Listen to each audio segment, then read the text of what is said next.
আসসালামু আলাইকুম ওয়া রাহমাতুল্লাহি ওয়া তাআলা ওয়া বারাকাতুহু। প্রিয় শ্রোতাবৃন্দ, আজকে সুন্দর একটি দোয়া আপনাদেরকে শিখিয়ে দিতে চাই। সেটি হলো অভাব অনটন কিভাবে দূর করবেন, অভাব দূর করার কি আমল রয়েছে, কোন দোয়া পড়লে, আল্লাহ পাকের কোন নামটি পড়লে, কোন নামটি আমল করলে পরে আপনার অভাব অনটন দূর হবে। হ্যাঁ বন্ধুরা, সঠিক শুনেছেন। একমাত্র আমার আপনার অভাব দূর করতে পারে আমার পরওয়ারদিগার, আপনার পরওয়ারদিগার, আপনার মালিক, আপনার মুনিব আল্লাহ রাব্বুল আলামিন, আল্লাহ সুবহানাহু ওয়া তাআলা।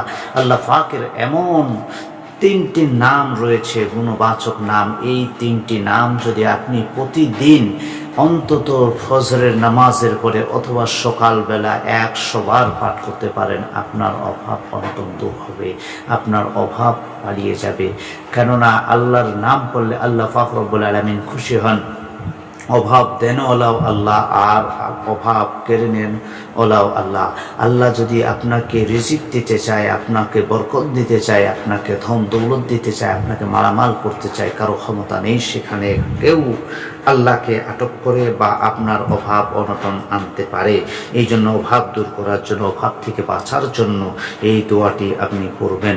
ইয়া রাজ্জাকু ইয়া ফাত্তাহু ইয়া ওয়াহাবু, ইয়া রাজ্জাকু ইয়া ফাত্তাহু ইয়া ওয়াহবু, ইয়া ওয়াহাবু, ইয়া রাজ্জাকু ইয়া ফাত্তাহু ইয়া ওয়াহাবু। এই দোয়াটি মাত্র 100 বার ফজরের নামাজের পরে পড়বেন, ইনশাল্লাহ অভাব অনটন আপনার দূর হবে। অভাব থেকে বাঁচার পরীক্ষিত একটি আমল আপনাদেরকে শিখিয়ে দিলাম। যদি ভিডিওটি ভালো লাগে আর আপনার আমলে কাজে আসে যায়, অবশ্যই কমেন্টে জানাতে ভুলবেন না। আর আপনি যেদিন আমল করা শুরু করবেন সেই দিন কোনো একজন গরিব মিসকিনকে 10টি টাকা আপনি সদকা স্বরূপ দান করবেন, অবশ্যই আপনার ফজিলত হবে।